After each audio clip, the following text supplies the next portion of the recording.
Today marks the 1 year anniversary of a very important person, Sodamini Pete's death. This is her name sign in ISL.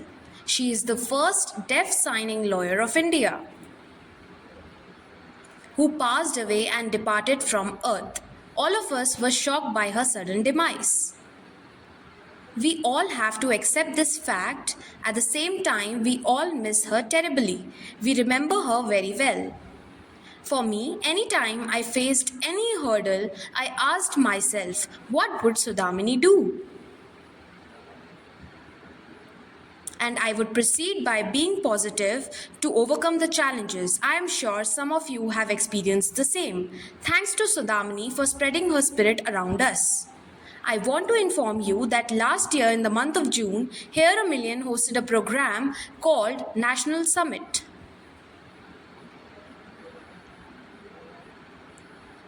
We had announced Sodamini's scholarship for deaf individuals who have expressed interest in joining the LLB program, right? Now I want to give you an update. The scholarship was funded by an organization from USA called D-Law. Here a Million have collaborated with them by providing full scholarship to 4 deaf individuals who want to enroll in the LLB program. There have been no updates since last June, and I want to apologize for it.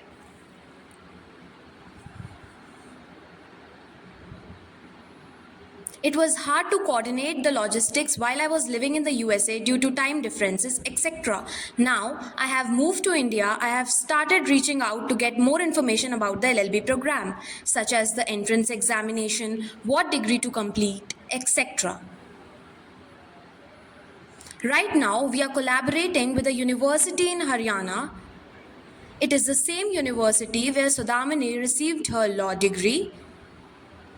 I have discussed with the VC about securing 4 spots for the deaf students and more information about the entrance examination, etc. The discussion we had seemed to be positive, but there is a dilemma. Given the time constraint to enroll in the LLB program this year, the LLB program for 2024 begins in July. Entrance exam starts in June 2024. For applying for the entrance exam begins in May 2024. It is very soon. It is kind of hard to make it work, but it is possible if you meet the requirements and wish to try for it. Please email me at this email. An alternative is to join next year 2025, where my team and I are working on coordinating the logistics and everything. This means that I will continue to have discussion with the university and key players to start planning for enrolling 4 deaf students to the LLB program, such as creating a support team to prepare for your entrance examination. At the same time, finding committed sign language interpreters and train them, and other factors to ensure that the transition to the LLB program goes smoothly. But if you want to join now to the LLB program, email me and we will see what to do, okay? So we have not forgotten about this amazing opportunity to continue to preserve Sodamini's legacy, just a delay in the process of establishing the scholarship. Hopefully by next year, all should be set for you to join. Again, I want to thank you for your patience with this opportunity. At the same time, I request you to spare a minute or two in silence to remember Sodamini and pray for her peace. Thank you.